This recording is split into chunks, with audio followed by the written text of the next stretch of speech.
नमस्ते नेपाल ए to Z मार्फत सम्पूर्ण नेपाली आमाबुवा तथा दाजुभाइ दिदीबहिनीहरूलाई हृदयदेखि नै हार्दिक नमस्कार भन्न चाहन्छु। विश्व महामारीको रूपमा फैलिरहेको कोरोना यो कति सुनियोजित कति वास्तविक हो भन्ने कुरा स्वास्थ्य विज्ञान र स्वयं नेपाली सत्ता र सत्ता हाँकिरहेको दल, नागरिक समाज, बुद्धिजीवी यहाँहरूले प्रश्न पार्ने विषय रह्यो। म नेपालको अर्थ प्रणाली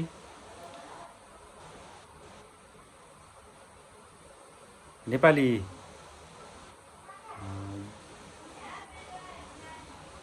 जनता जो मूलतः कृषिमा निर्भर छन्, त्यस पछाडि सामान्य जीविकोपार्जनमा लागिरहेका नागरिक, ठुलो भन्दा पनि सानो व्यवसायमा आबद्ध भएका नेपालीहरूसँग सम्बन्धित रहँदै छोटो कुराकानी राख्ने यहाँहरूसँग अनुमति चाहन्छु। यहाँनिर एउटा नमिल्दो पद्धति कोरोना महामारी सँगसँगै देखियो। अहिलेसम्म आइपुग्दाखेरि पनि मान्छेहरूले आफूले सञ्चालन गरेका व्यवसायहरू सुचारू रूपमा सुपरिचालन यानि कि सञ्चालन गर्न पाइरहेको अवस्था छैन। यो बीचमा हामीले जाने बुझेको कुरा के हो भने व्यवसाय गर्दाखेरि विभिन्न वित्तीय सङ्घ संस्थाहरूबाट कर्जा लिने र व्यवसाय सुचारू गर्ने कुरा हो। त्यसका पनि आफ्नै सीमा मापदण्ड छन्। कहिले केही सहुलियत दरमा दिएका छन् र कतिपयले भयङ्कर चर्को ब्याज असुली गरेका छन्। हुन त हामीले जानेको विषय के हो भने जति पनि वित्तीय सङ्घ संस्थाहरू छन् यी भनेका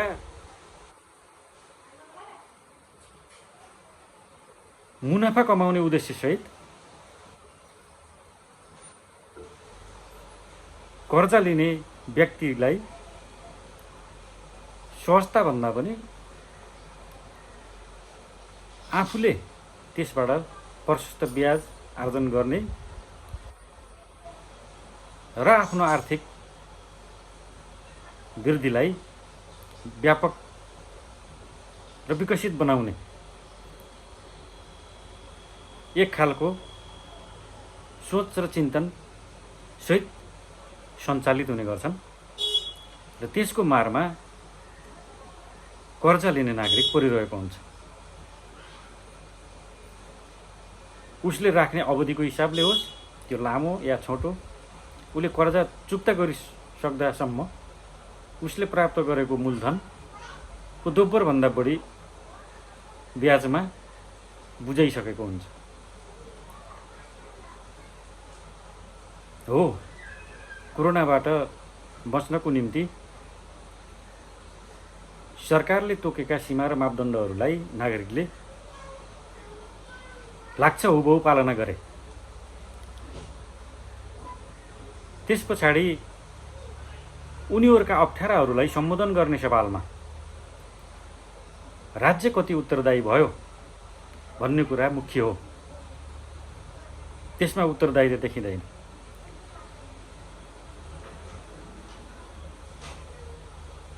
झन्डै 15 अरबको खर्च कोरोना देखिएर लकडाउनको प्रक्रियामा राज्य गइसके देखि अहिलेसम्म भएकोमा त्यो कुरा आएको छ। तर त्यो कतिपय कुरा राहतसँग जोडिएका विषय पनि त्यसमा छन्। राहतका विषयमा विभिन्न ढङ्गले विरोधका आवाजहरू उठे।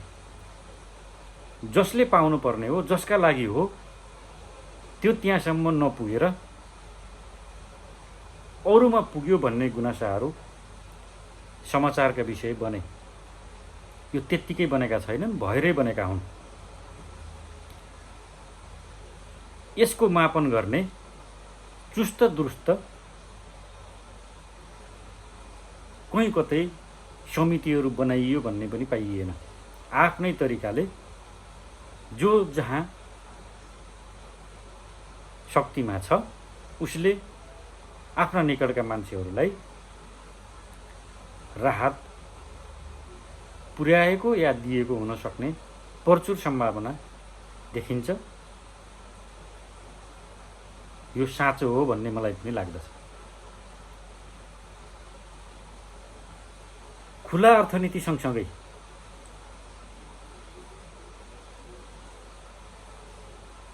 नेपाली समाज अस्वस्थ प्रतिस्पर्धामा जान विवश बन्यो। हुने खाने र हुँदा खाने बीचमा एकै प्रकारको अर्थ प्रणाली लादिँदाखेरि मान्छेहरूलाई, नागरिकहरूलाई जीवन धान्नको निम्ति दौडौ पर्यो। मैले सुने युरोपका मुलुकहरूमा कोरोना महामारी फैलिएसँगै त्यहाँको राज्यले लकडाउन प्रक्रियामा देशलाई अगाडि बढाएसँगै आंशिक या पूर्ण लकडाउन जे भए पनि त्यति बेला नागरिकले भोगेका समस्याहरूलाई केन्द्रमा राख्दै त्यहाँको सरकारले त्यहाँका नागरिकलाई 80% आर्थिक जिम्मेवारी राज्यले आफ्नो काँधमा लियो। किनकि काम गरेर खानेहरूले काम गर्न पाएनन्, व्यवसाय सञ्चालन गर्नेहरूले व्यवसाय सञ्चालन गर्न पाएनन्। जो काम गरेर व्यवसाय गरेर आफ्नो जीवन निर्वाह गरिरहेका थिए ती नागरिकहरूले नपाइसके पछाडि नागरिकप्रति उत्तरदायी राज्य हुनु पर्ने हो, तर यहाँ त्यो पाइएन। नागरिकले दोहोरो तेह्रो कर सङ्घीयता सँगसँगै राज्यले तोकेका सीमाहरूलाई मान्दै बुझाउँदै आएको कुरा हो। त्यो कर सत्तामा हुनेहरूको निम्ति मात्रै हो र उनीहरूका साधारण खर्च परिपूर्तिको निम्ति मात्रै नागरिकले कर तिर्छन् भन्ने होइन। अप्ठ्यारो परेको बेला त्यो कर बापत नागरिकले पनि सुविधा पाउनुपर्छ भन्ने नै हो। हुनुपर्ने त्यो हो, तर त्यो भएन। यो दुःखद पक्ष छ। मान्छेहरू छाक टार्न गाह्रो भएर, अप्ठ्यारो स्थिति सिर्जना भएर आत्महत्या गरेका कुराहरू पनि छन्। हुन त यी कुराहरू मूलधारका मिडियाले र स्वयं सरकारले कहीँ कतै व्यक्त गरेको पाइँदैन। यसलाई गुपचुपमा राख्ने कुराले सरकार नागरिकप्रति उत्तरदायी छ र नागरिकका समस्याहरूमा चासो र चिन्ता व्यक्त गरेको छ भन्ने देखिँदैन। कहीँ वक्तव्य निकालेर व्यक्त होला नि, त्यो अलग विषय हो। तर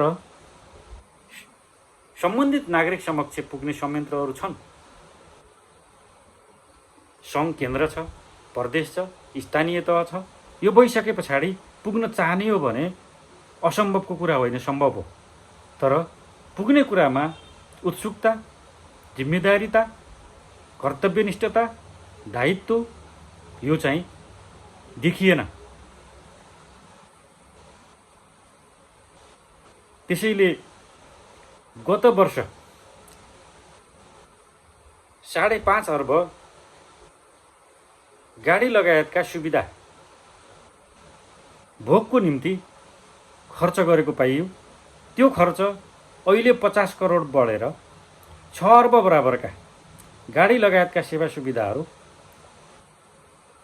भोग विलासिताका साधन किनेर राज्यले नागरिकको कर र नागरिकले नै पठाएको रेमिटेन्सको चरम दुरुपयोग गरेको पाइयो। सँगसँगै राज्य एउटा आर्थिक सङ्कटमा छ। नागरिक भोकभोकै छन्। लाखौँ नागरिक बेरोजगार बनेका छन्। लाखौँको सङ्ख्यामा बाहिरबाट नागरिक भित्रिँदैछन्। यो अवस्थामा वैकल्पिक पूर्वाधारतिर राज्यको सोच गएको देखिँदैन।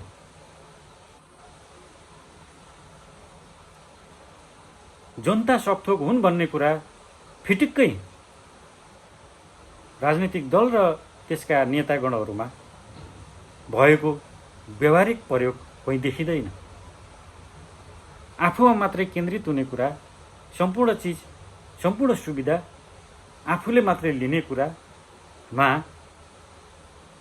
उत्सुकता देखिनु यो नितान्त घिनलाग्दो विषय बनेको छ।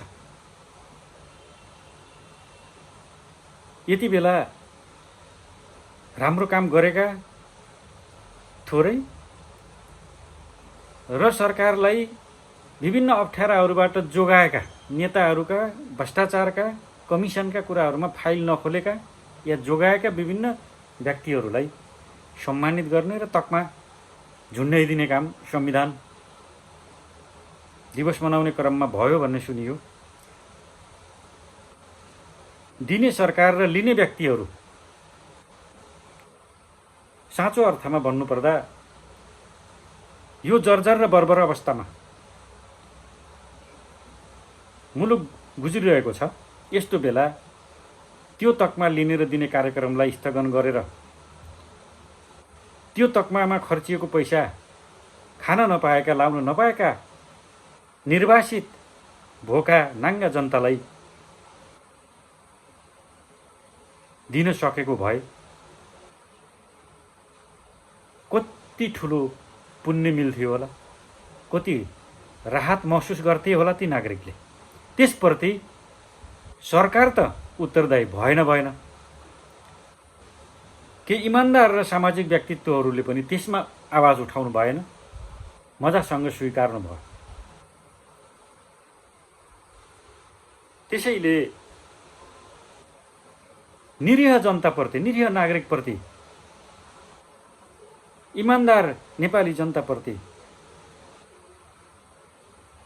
कसले चासो र चिन्ता व्यक्त गर्ने? उनीहरूको चराइरहेको घाउमा मलमपट्टि कसले गर्ने? कोही त हुनु पर्यो।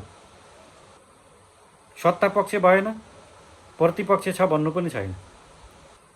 सत्ता पक्षका हरेक क्रियाकलापमा मौनम स्वीकृति लक्षणम नबोलेर समर्थन जनाइरहेको छ। हुनु त एकजना बुद्धिजीवीले भनेको कुरा याद आयो। पर अहिलेका प्रधानमन्त्री र प्रतिपक्षी दलका नेता शेरबहादुर देउवा र केपी ओली बीचमा रूपमा फरक भए पनि, जन्मिएको झापा र डडेलधुरा भए तापनि सारा त उहाँहरूको मनोइच्छा त्यो एक अर्कामा मिल्छ भन्ने कुरा गर्नुभयो। त्यो कुरामा सत्यता छ जस्तो मलाई पनि लाग्छ।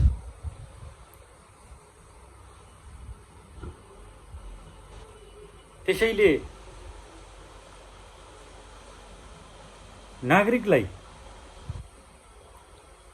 सुखी र सम्पन्न बनाउने कुरामा कहीँ कतैबाट पनि आशा लाग्दो कार्य सम्पादन भएको पाइँदैन। व्यवस्थाको नाम फेर्दैमा मात्रै अवस्था जनताको फेरिने भए त्यो धेरै पटक फेरिनु पर्ने हो।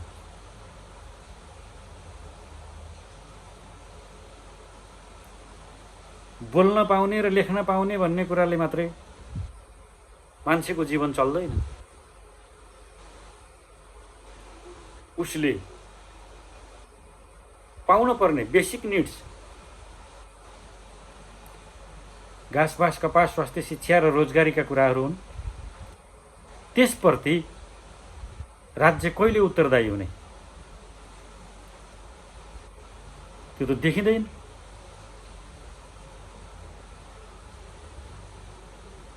एकदलीय व्यवस्था, पञ्चायत फ्याँके पछाडि नागरिकको जीवन शैली, जीवनावस्था बदलिन्छ, सम्पूर्ण समस्याहरू निवारण हुन्छन् र मुलुक समृद्ध हुन्छ भन्ने कुरामा हामी सबैले आशा राखेकै हो र आम नेपाली जनताले पनि आशा राखेरै व्यवस्था परिवर्तनमा सहभागिता जनाएका हुन्। तर त्यो त भएन। त्यसैले यस प्रकारले इमान्दार जनसमुदायलाई गुमराहमा पार्ने र आफूहरूले राज्यकोषमाथि बर्मलुट गर्ने, मनपरी गर्ने हो भने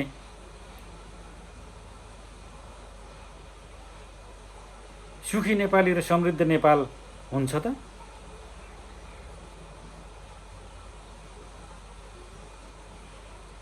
उत्तरपट्टिको यात्रा तय गरेर चीन पुगिन्छ कि भारत?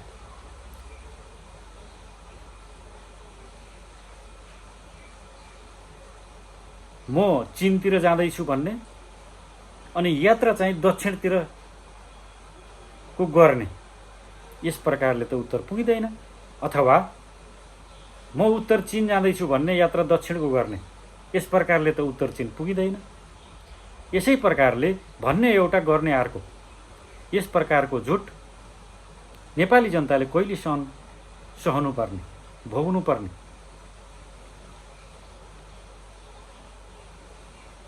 त्यसैले यो लकडाउन अवधिभर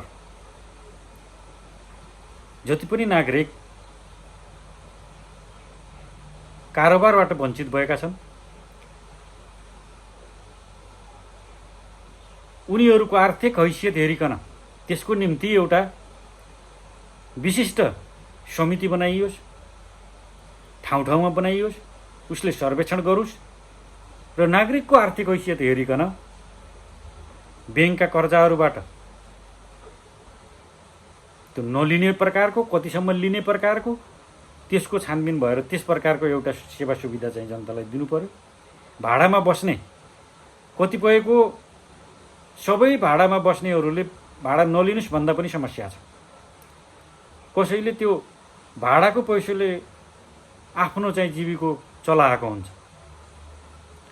भाडाको पैसा नलिँदा बित्तिकै उसको हातमुख जोडिँदैन। त्यस प्रकारको घरबेटी छ भने पनि त्यसलाई पनि स्वस्थ छानबिन हुनु पर्यो। जसले नलिँदा पनि उसलाई समस्या पर्दैन, त्यहाँ चाहिँ नलिने प्रकारको व्यवस्था हुनु पर्यो। त्यो सोलो डोलो हिसाबले होइन, स्वस्थ र स्वच्छ प्रकारले छानबिन गरिकन त्यही अनुसारको एउटा मापदण्ड बनाइकन नागरिकलाई राज्यले आफ्नो अभिभावकत्व कति छ त भन्ने कुरालाई प्रष्टसँग व्यवहारमा देखाउन सक्नु पर्यो। बचे खुचेको इमान्दारिता कहीँ कतै छ भने नागरिकप्रति थोरै पनि उत्तरदायी बन्न सक्नु पर्यो। यही भन्न चाहन्छु। जनतालाई धेरै व्यवस्था, धेरै शासकले धेरै पटक सताएका छन्। नागरिकमा एउटा कुण्ठा बढेको छ। नालायकी र गैर जिम्मेवारीपनले व्यवस्थापिका, कार्यपालिका, न्यायपालिकाप्रति अविश्वासको ज्वाला नागरिकमा दन्केको छ। यो बाँध बनेर सङ्लिएको पानी सरकार र सरोकारवालाहरूले, चाहे सत्तापक्ष या प्रतिपक्ष, विभिन्न दल, नागरिक समाज र बुद्धिजीवीहरूले बेलैमा बुद्धि नपुर्याउने हो भने नागरिकमा सङ्लिएको पानी फुटेर एक खालको सुनामी आउन सक्छ र व्यवस्थाहरू बदलिन सक्छन्, ढल्न सक्छन्। सत्ता मात्रै होइन, यो व्यवस्थै जान सक्छ भन्ने कुरालाई पनि विश्व इतिहास र नेपाली इतिहासलाई हेरिकन बुझिकन अगाडि बढ्नको निम्ति हार्दिक अनुरोध गर्दछु।